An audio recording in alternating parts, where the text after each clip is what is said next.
भावा आली रे आली उत्तर काढून दाखवण्याची माझी पाळी आली. तलाठीवरती 2023 ला हा प्रश्न काही सेकंदात कसा काढायचा होता ते बघ. जर एक विशिष्ट रक्कम 10 वर्षात सरळ व्याजाने तिच्या स्वतःच्या तिप्पट होते म्हणून सांगितलेलं आहे. तर किती वर्षात ती स्वतःच्या 5 पट होईल असं विचारलेलं आहे. मग काय करायचं आहे?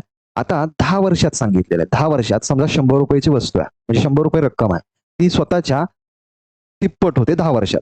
म्हणजे तिप्पट म्हणजे किती झाले? 300. आता 300 म्हटल्यानंतर हे 100 यातून जर वजा केलं 300 मधून तर 200. म्हणजे 10 वर्षात मित्रांनो 200 रुपये सरळ व्याज. म्हणजेच 5 वर्षात मित्रांनो 100 रुपये सरळ व्याज. हे लक्षात आलं? 10 वर्षात 200 रुपये सरळ व्याज, तर 5 वर्षात किती? 100 रुपये सरळ व्याज. हे समजलं असेल. आता इथं पुढची स्टेटमेंट बघ. तर किती वर्षात ती स्वतःच्या 5 पट होईल सांगितलं. म्हणजे हे 100 रुपये जे आहे ना, हे 100 रुपये स्वतःच्या 5 पट किती वर्षात होईल? म्हणजे 500 किती वर्षात होईल असं विचारलेलं आहे.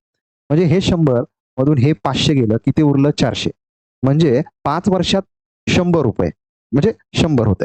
तर 400 रुपये व्हायला किती वर्ष लागतील? जर 5 तिरकस गुणाकार केला, 5 गुणिले 400 छेद 100 केलं, शून्याला 0 कट केलं, 5 चोक 20, 20 वर्ष. ऑप्शन बी बरोबर आहे. समजून घे. समजून घेतलं की उत्तर येत आहे. आता उत्तर काढण्याची तुझी पाळी आहे. या प्रश्नाचं उत्तर लगेच काढून कमेंट बॉक्समध्ये फेक. येस. आणि व्हिडिओ आवडला असेल तर लाईक कर आणि जास्तीत जास्त शेअर सुद्धा कर.